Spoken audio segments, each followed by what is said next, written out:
So hepatitis, meaning like this inflammation of the liver, most commonly comes about because of a virus. These viruses tend to target the cells in the liver, and when they get in and infect these cells, they tend to cause them to present these weird and abnormal proteins via their MHC class I molecules. And at the same time, you've also got these immune cells infiltrating the liver and trying to figure out what's going on. And so the CD8 positive T cells recognize these abnormal proteins as a sign that the cells are pretty much toast.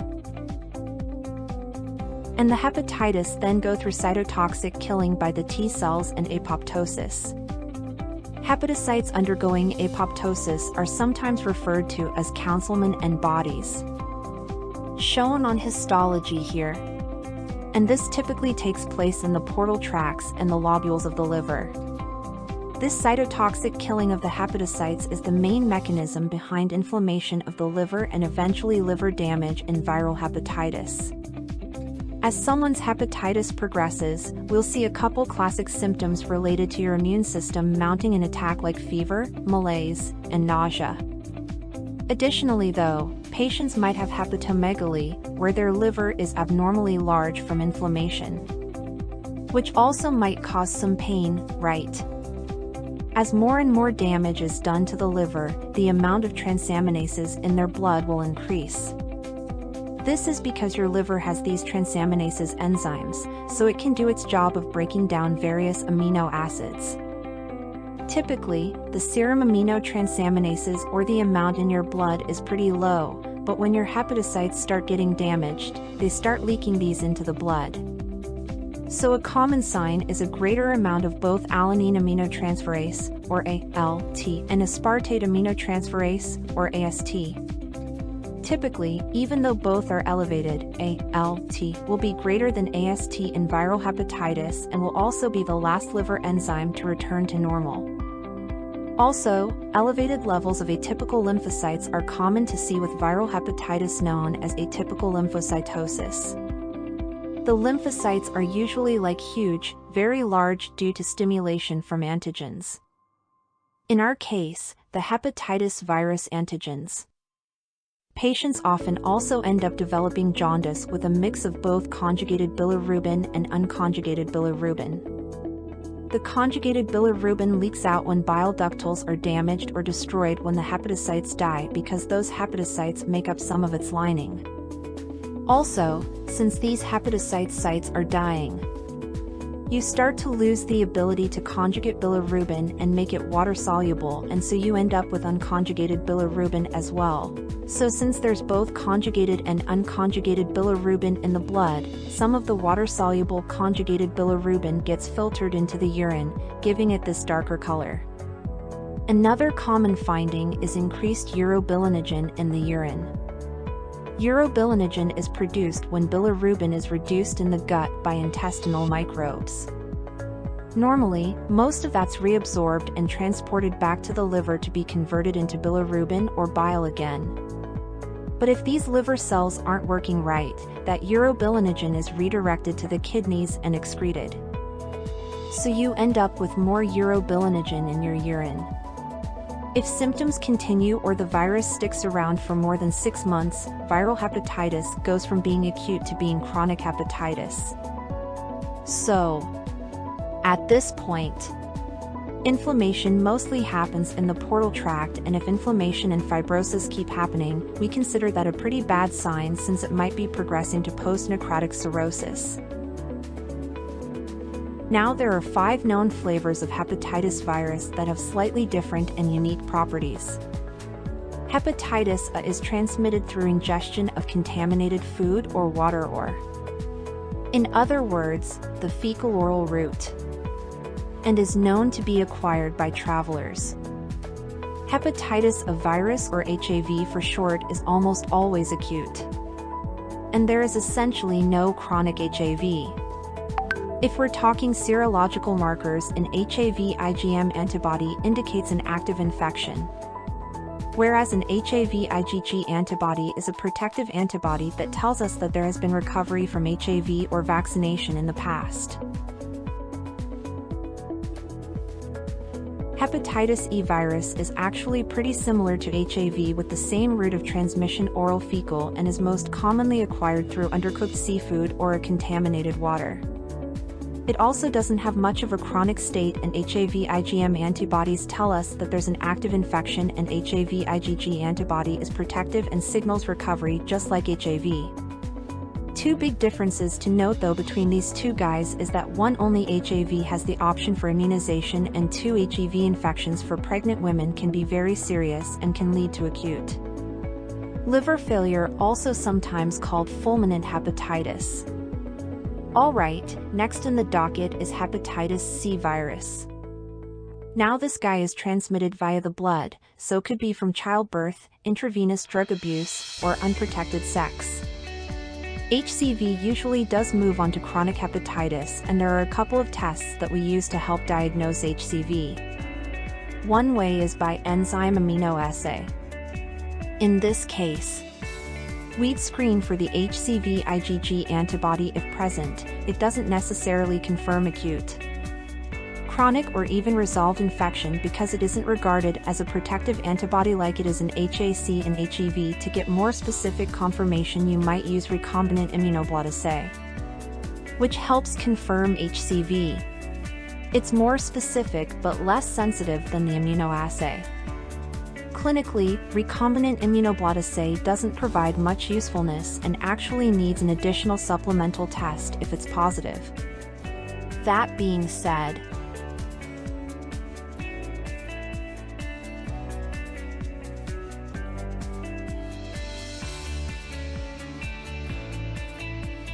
the gold standard for HCV diagnosis is an HCV RNA test using PCR or polymerase chain reaction.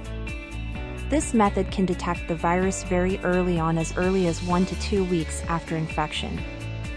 Basically, it detects the levels of viral RNA in the blood, which tells us the levels of virus circulating. If RNA levels begin to decrease, we know that the patients are recovering. If RNA remains the same, the patient probably has chronic HCV.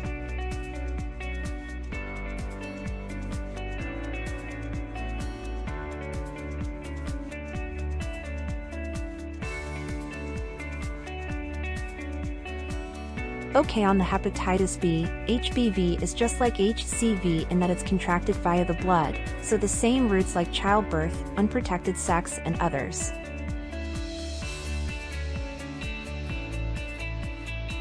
HBV, however, only moves on to chronic hepatitis in 20% of cases overall, but it also depends on the age that someone gets infected. For example, children less than 6 years old are most likely to get chronic infections, about 50%, and that percentage increases the younger they are. Also, chronic HPV is known to be linked to liver cancer.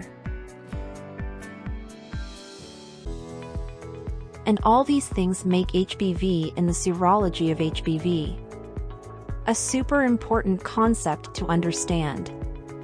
And kind of like hepatitis C, we can use a variety of testing methods like PCR to look for certain markers, especially the HBV antigens.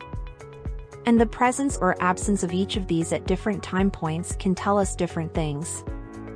Alright, so the key marker for HPV infection is the HPV surface antigen.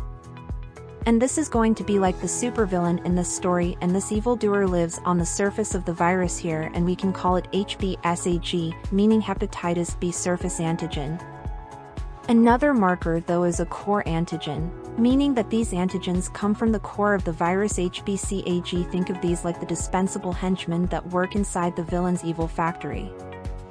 Finally, there's this other antigen called the E antigen, which is secreted by infected cells, and so is this marker of active infection. These are like the byproducts of the factory, and along with viral DNA, they tell us that it's replicating and infecting. All right. So at the onset of infection during the acute phase, our surface antigen supervillain will definitely be present and will come up positive. And its factory will be pumping out both viral DNA and E antigen. At this point, the immune system produces IgM antibodies against the core antigens against the henchmen.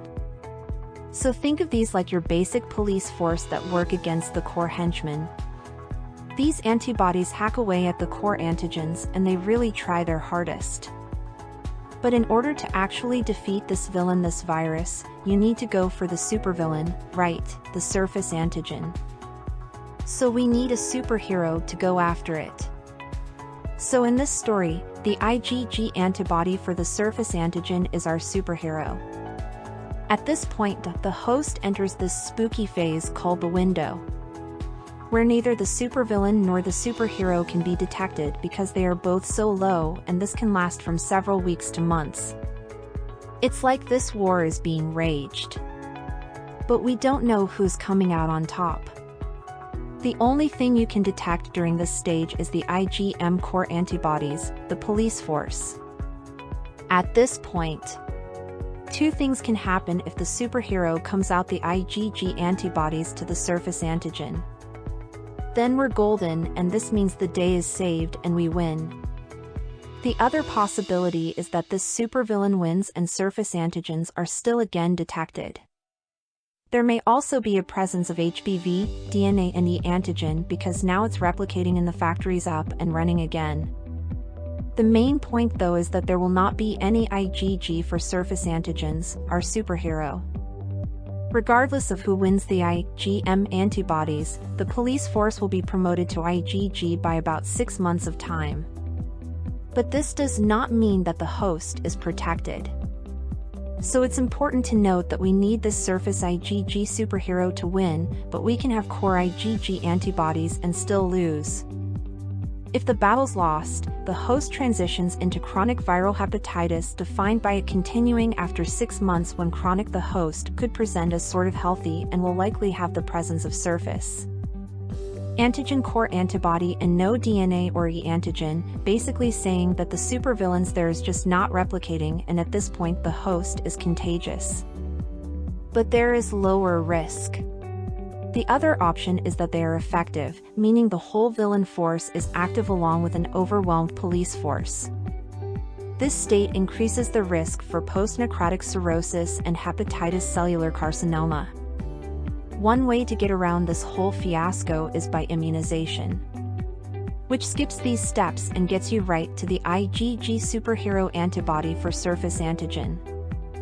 Alright, last but not least, well, maybe it's the least, I don't know anyways. Hepatitis D virus is unique in that it needs HBV, meaning that it can only infect a host if that host also has HBV, if it infects at the same time. It's called co-infection if it infects sometime later. It's called superinfection, which is considered to be more severe than co-infection. If either the IgM or IgG antibody are present, that indicates an active infection. So in this case, the IgG is not a protective antibody. And that is a very brief overview of viral hepatitis. Thank you for watching this video. Hit that thumbs up button. Leave a comment below and don't forget to subscribe. Thanks again for watching, and I will see you in the next video.